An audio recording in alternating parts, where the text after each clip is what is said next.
பார்த்துங்க. இந்த முன்னாடி ஃபஸ்ட்டுக்கு 2 லைன்லேயும் நம்ம வந்து ஃபஸ்ட்டு வெங்காயம்லாம் வச்சு வீடியோ போட்டு வந்தோம். வெங்காயம், முள்ளங்கி செடி, பூ பூத்த மாதிரிலாம் வச்சு வீடியோ போட்டிருந்தோம். இன்றைக்கி பாருங்க, ஒன்று கூட இல்லை. எல்லாத்தையும் அடித்து தம்சம் பண்ணிட்டாங்க நம்ம வளர்ப்பு பிராணிகள். பாருங்க, இந்த கொஞ்ச நாள் போனால் இந்த குச்சிவெளி செடி கூட எல்லாத்தையும் சாப்பிட்ருவாங்க. அதுக்கு உள்ள கத்திரிக்காய் செடி, மிளகாய் செடி, தக்காளி செடி எல்லாத்தையும் இலை எதுவுமே இல்லை, எல்லாத்தையும் இலையை கொத்தி கொத்தி சாப்பிட்டாங்க.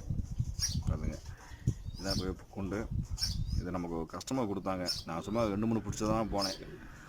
ஆனால் அவங்க வீடு காலி பண்ணுறோம், நீங்கள் எல்லாத்தையும் பிடிச்சிட்டு போங்க அப்படின்னாங்க. அதனால சரி அப்படின்னு பிடிச்சி வந்துட்டோம். அதனால் அப்படியே வளர்ந்துட்டுருக்கு. இப்போ பிடிச்சிருந்தது போய் ஏன்டா அவ்வளோ பிடிச்சிட்டு வந்தோமே அப்படின்ட்டு தோணுது. இதுக்கு பண்ணுற அட்லையும் தாங்க முடியல. அவங்க மேலே தகத்தில் உட்காந்துக்கிட்டு அங்கே உட்காந்துக்கிட்டு தோட்டம்னு சவுண்டு போட்டுகிட்டே இருப்பாங்க. அந்த வெள்ளையம் பண்ண சேட்டை இருப்பாங்க. அப்போ